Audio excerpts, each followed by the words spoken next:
বিশ্বাস করেন, ওয়াল্লাহি আল্লাহর কসম করে বলছি, বিশ্বাস করেন, আপনার ইন্তেকালের পরে 40 দিন সময় লাগবে না এদের আপনাকে ভুলে যেতে। ওয়াল্লাহি আল্লাহর কসম করে বলছি, এই মানুষগুলোর কেউই আপনার প্রকৃত অর্থে আপন নন। আপনার অবস্থানকে তারা ভালোবাসে, আপনাকে তারা ভালোবাসে না। আপনাকে শুধু আপনার রব আল্লাহ ভালোবাসেন। আপনি তার উপর তাওয়াক্কুল করে হারাম ছেড়ে দেন, আপনাকে আল্লাহ পাক বেহিসাব রিজিক দেবে ইনশাআল্লাহ তাআলা। মানুষ মানুষের অবস্থানকে মূল্যায়ন করে, আপনার পরে তারা আপনাকে মনে রাখবে না। আপনি আমি যদি আজকে পৃথিবীতে নাও থাকতাম, আজকে যদি আমরা পৃথিবীতে নাও থাকতাম, পৃথিবীর ঘূর্ণন কমে যেত না। পৃথিবী ঘুরতই, রাত হতো, দিন আসতোই, আমাদের স্ত্রী সন্তানরা বেঁচে থাকতো, মা বোনরা বেঁচে থাকতো, সবাই যার যার জায়গায় ঠিকই থাকতো, আমরাই থাকতাম। এটাই বাস্তবতা, এটাই দুনিয়ার নির্মম বাস্তবতা। তাহলে এই দুনিয়ার সংক্ষিপ্ত জীবনে কাদের কথা চিন্তা করে আপনি আল্লাহর অবাধ্যতা করছেন? কাদের কথা চিন্তা করেন? স্ত্রী সন্তান পরিবার পরিজন ছেড়ে দেন, আল্লাহর ওয়াস্তে হারাম ছেড়ে দেন, হালালে চলে আসে। আমরা ইসলাম নিয়ে অনেক বড় বড় কথা বলি, কিন্তু সবচেয়ে বড় কথাটা হচ্ছে এই আয়াতটা, যেটা আমি তেলাওয়াত করতে যাচ্ছি। ইয়া আইয়ুহাল্লাযীনা আমানু, হে মুমিনগণ, আলাইকুম আনফুসাকুম, তোমরা নিজেরা আগে নিজেদের নফসটাকে ঠিক করো। নিজেরা ভালো হও, পরের দিকে আঙ্গুল পরে উঠাও। নিজেরা ঠিক হও, নিজে আগে জ্ঞান অর্জন করি, নিজে আগে আমল করি, নিজে আগে হালাল খাই, নিজে পরিবার ঠিক করি, নিজে আমি দ্বীন ইসলামের জন্য ক্ষুদ্র পরিসরে কিছু করার চেষ্টা করি, অন্যের ভুলের দিকে আঙ্গুল পরে উঠাই। দেখবেন ইনশাআল্লাহ প্রত্যেকে যদি নিজের ফিকির করি, আস্তে আস্তে সমাজ ঠিক হয়ে যাবে ইনশাআল্লাহ। নিজে ঠিক না হলে কিচ্ছু ঠিক হবে না। আর নিজে ঠিক না হয়ে মানুষকে ঠিক করতে যাওয়া ঠিক নয়। একটা বাতি যখন জ্বলবে, একটা বাতি থেকে আরো অনেক বাতি জ্বলবে ইনশাআল্লাহ। আল্লাহ পাক আমাদের সবাইকে হালাল রিজিক অন্বেষণ করার তৌফিক এনায়েত করুন, আমিন। যাদের হালাল রিজিকের সমস্যা আছে, আল্লাহ পাক যেন বেহিসাব রিজিকের ব্যবস্থা করে দেন, আমিন। আপনার আমার সম্পদ সুদের মধ্য দিয়ে লুটে নেওয়া হয়েছে, সম্পদ পেপার মানির মধ্য দিয়েও সাক করা হয়েছে। পৃথিবীর একটা অংশ দিন দিন ধনী হয়েছে, আর একটা অংশ ডে বাই ডে প্রপার্টি ডিস্ট্রিবিউশনের মতো চলে গেছে। এগুলো বুঝতে আরো সময় লাগবে, আরো দিন যেতে দেন, 5 বছর 10 বছর যাক, আপনারা নিজেরাই বুঝতে পারবেন ইনশাআল্লাহ। বিষয়টা হচ্ছে যে এগুলো ভবিষ্যৎবাণী নয়, এগুলো বর্তমান। যখন মানুষ বাহ্যিক এবং অভ্যন্তরীণ জ্ঞান রাখবে না, তার কাছে বর্তমানের ঘটনাকে ভবিষ্যৎ মনে হবে। বর্তমান সম্পর্কে মানুষ যখন ওয়াকেফাল থাকবে না, গাফেল থাকবে যে বিশ্বে কি হচ্ছে, কি চলছে, জিওপলিটিক্সে কি চলছে, মিলিটারি সেকশনে কি চলছে, ইকোনমিক্সে কি চলছে, এই ফিতনাগুলোর মধ্যে, তখন মানুষের কাছে মনে হবে এগুলো হয়তো ভবিষ্যৎবাণী। আসলে এগুলো ভবিষ্যৎবাণী নয়, এগুলো সবই বর্তমান।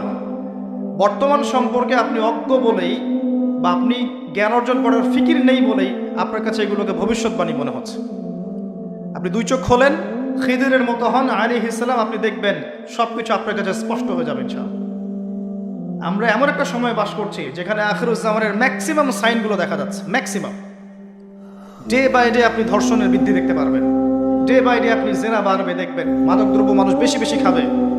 একটা মানুষ খুঁজে পাবেন না যে ব্যক্তি সুদ থেকে 100% মুক্ত থাকতে পারবে, একটা মানুষও পাবেন না। বাহ্যিক বিষয় বাদ দেন, ইন্টারনালে আসেন।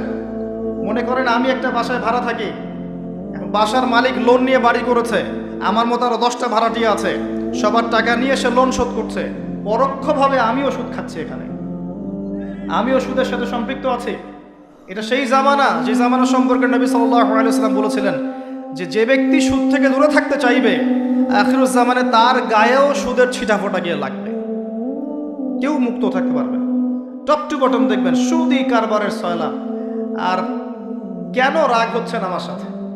আল্লাহ রাব্বুল আলামিন পবিত্র কোরআনে বলেছেন, ইয়া আইয়ুহাল্লাযীনা আমানু, আমি আপনাকে আল্লাহর কালামটুকু শোনাতে এসেছি। জোর করে কাউকে কিছু মানানো যায়?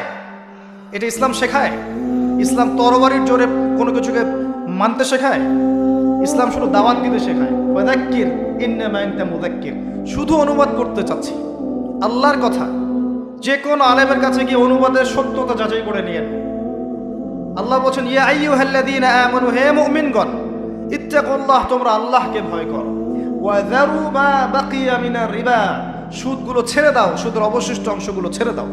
ইন কুনতুম মুমিনিন, যদি প্রকৃত অর্থে মুমিন হয়ে থাকো। ওয়া ইন লাম তাফআলু, যদি তোমরা এই কাজটা না করো অর্থাৎ সুদ না ছেড়ে দাও, ওয়া ইন লাম তাফআলু, যদি তোমরা সুদ না ছাড়ো, কে বলছেন? ফাযযানু বিহারবিন মিনাল্লাহি ওয়া রাসূলিহি, তাহলে আল্লাহ এবং তার রাসূলের সাথে যুদ্ধের ঘোষণা শুনে রাখো। Path is yours, the road is yours, রাস্তা আপনার, পথ আপনার, চুজ ইউর পাথ। আপনি আপনার রাস্তা সিলেক্ট করেন। আপনি আল্লাহর সাথে যুদ্ধ করবেন, তার নবীর সাথে যুদ্ধ করবেন, নাকি এগুলো ছেড়ে দিয়ে আল্লাহওয়ালা হবেন, আপনার সিদ্ধান্ত। কে আপনাকে বাধ্য করবে? কেউ নেই বাধ্য করা, কেউ বাধ্য করবেন আপনাকে। এটা আপনি ফিকির করবেন সারা জীবন যে হারাম রিজিকটা আপনি খাচ্ছেন, এইটা দিয়ে কি আপনার হজটা কবুল হবে কিনা, এটা দিয়ে আপনার উমরাটা কবুল হবে কিনা, এই টাকায় যখন সন্তান সন্ততি বড় হবে এরাও আল্লাহওয়ালা হবে কিনা, আপনি ফিকির করেন। আপনি চিন্তা করেন যে নবী মুহাম্মদ সাল্লাল্লাহু আলাইহি ওয়াসাল্লাম জেনা শব্দটা মুখ থেকে বলতেও লজ্জা পেতেন, জানেন? আমাদের নবীজি জেনা শব্দটা মুখ দিয়ে বলতেও লজ্জা পেতেন। একজন সাহাবী এসেছেন, এসে বলেছেন যে আমি অন্যায় করেছি ইয়া রাসূলুল্লাহ, আমি অন্যায় করেছি ইয়া রাসূলুল্লাহ, আমাকে পবিত্র করুন, দুনিয়াতে আমাকে শাস্তি দিয়ে দিন, পরকালে আমাকে কোনো শাস্তি দিয়েন না। নবীজি মুখ ফিরিয়ে নেন, একবার ডানে একবার বামে মুখ ফিরিয়ে নেন, তার কথা যেন তিনি শুনছেন না। বলছেন বাসায় যাও, বাসায় গিয়ে ক্ষমা চাও, আল্লাহ মাফ করে দিবেন। কিন্তু সেই ব্যক্তি নাছরবান্দা, না আমাকে পবিত্র করেন, আমি অন্যায় করেছি, হুদুদ কায়েম করেন। তখন নবীজি বাধ্য হয়ে বলছেন আবিকা মাজনুন, তুমি কি পাগল? তখন সেই ব্যক্তি বলছেন না ইয়া রাসূলুল্লাহ, আমি পাগল নই, আমি অন্যায় করেছি, আমাকে পবিত্র করেন। কি কি তাড়না, যাতে আল্লাহর কাছে তাকে পরকালে শাস্তি পেতে না হয়, দুনিয়াতে শাস্তি দিয়ে দেন। কি তাড়না! এরকম মানুষ আছে এখন? চিন্তা করেন। তখন নবীজি বলছেন, এই কথাটা শোনেন, নবী সাল্লাল্লাহু আলাইহি ওয়াসাল্লাম বলছেন তুমি কি করেছো, তুমি কি এমন কাজ করেছো, লিসেন, তুমি কি এমন কাজ করেছো, সুরমা দানি থেকে সুরমা বের করার সময় আমরা যেভাবে বের করি, তুমি কি এমন কিছু করেছো? আমি কি বুঝাতে পারছি? এখানে সবাই অ্যাডাল্ট, ব্যাখ্যা করার প্রয়োজন আছে? সুরমা দানি থেকে সুরমা বের করার জন্য আমরা যা করি, তুমি কি তেমন কিছু করেছো? খেয়াল করে দেখেন, প্রিয় নবী সাল্লাল্লাহু আলাইহি ওয়াসাল্লাম মুখে জেনা শব্দটা বলছেনও না।